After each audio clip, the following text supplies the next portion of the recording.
चालकांच्या अडचणींनी आता गंभीर स्वरूप धारण केलं आहे. ऑटो रिक्षासाठी वापरल्या जाणाऱ्या LPG इंधनाच्या दरात अचानक झालेली मोठी वाढ, अनियमित दर आणि तीव्र टंचाई यामुळे शेकडो रिक्षा चालक अडचणीत सापडले आहेत. शहरातील विविध LPG पंपांवर वेगवेगळे दर आकारले जात आहेत. काही ठिकाणी 85 रुपये ते 87 रुपये तर काही ठिकाणी थेट 182 रुपयेपर्यंत दर पोहोचल्याच्या तक्रारी समोर येत आहेत. या मनमानीमुळे चालकांचा खर्च प्रचंड वाढला आहे. इतकंच नाही तर LPGच्या कमतरतेमुळे चालकांना तासनतास लांब रांगेत उभं राहावं लागत आहे आणि त्यामुळे अनेक रिक्षा बंद पडल्या आहेत. दिवसभर रस्त्यावर धावणारी रिक्षा आज थांबली आहे आणि त्यासोबतच थांबलं आहे चालकांचं उत्पन्न. घर चालवणं कठीण झालंय. बँक आणि फायनान्सचे हप्ते थकीत झालेत. वसुलीचा तगादा वाढलाय आणि मानसिक ताणही वाढत चाललाय. या सर्व पार्श्वभूमीवर वाहतूक संघटना संयुक्त महासंघाने जिल्हाधिकाऱ्यांना निवेदन देत तात्काळ हस्तक्षेपाची मागणी केली आहे. वाहतूक संघटनाचे राष्ट्रीय अध्यक्ष रियाज सय्यद यांनी प्रशासनाला इशारा दिला आहे की दर एकसमान करावेत, मनमानी करणाऱ्या पंपांवर कारवाई करावी, LPGचा पुरवठा सुरळीत करावा आणि रिक्षा चालकांना तात्काळ दिलासा द्यावा. इशारा देखील देण्यात आला आहे. जर प्रशासनाने तात्काळ निर्णय घेतला नाही तर रिक्षा चालक रस्त्यावर उतरून तीव्र आंदोलन छेडतील. आता पाहायचं हेच प्रशासन किती लवकर आणि किती प्रभावी पाऊल उचलतं.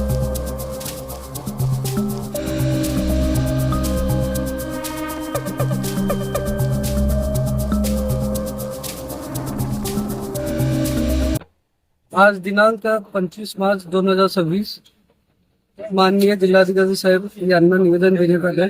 निवेदनाचा विषय होता, आपल्याला माहीतच आहे की ऑटो LPGची जी कमतरता झालेली आहे आणि 35 ते 40 रुपयाची वाढ करण्यात आलेली आहे. या वाढमुळे आणि कमतरतेमुळे रिक्षा चालकांचे हाल होत आहे.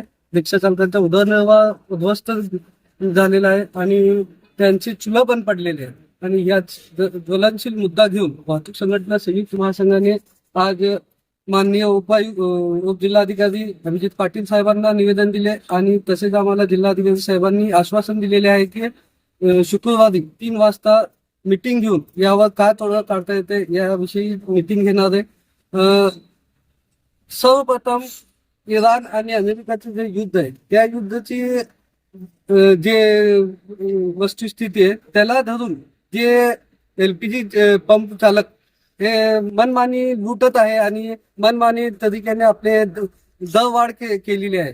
त्याबद्दल आम्ही सर्वप्रथम महासंघातर्फे जाहीर निषेध करतो आणि लवकरात लवकर हे दर कमी करण्यात आले नाही किंवा आम्ही जे 7 मागण्या करण्यात आलेले ज्यामध्ये सर्व LPG पंपाची तत्काळ चौकशी करण्यात यावी आणि LPG दर निश्चित करून सर्व पंपावर एक समान दर असायला पाहिजे. का म्हणजे आपण बघितलं असेल सोलापुरात वेगवेगळे पंपावर वेगवेगळे दर केलेले, कुठं 82, कुठं 85, कुठं 87 या प्रकारे. तर सर्व LPG पंपावर समान दर असायला पाहिजे आणि LPG इंधनाच्या जे तुटवडा झालेला आहे ते सुरळीत करून सर्व रिक्षा चालकांना नियमित LPG मिळावं असे नियोजन करण्यात यावे.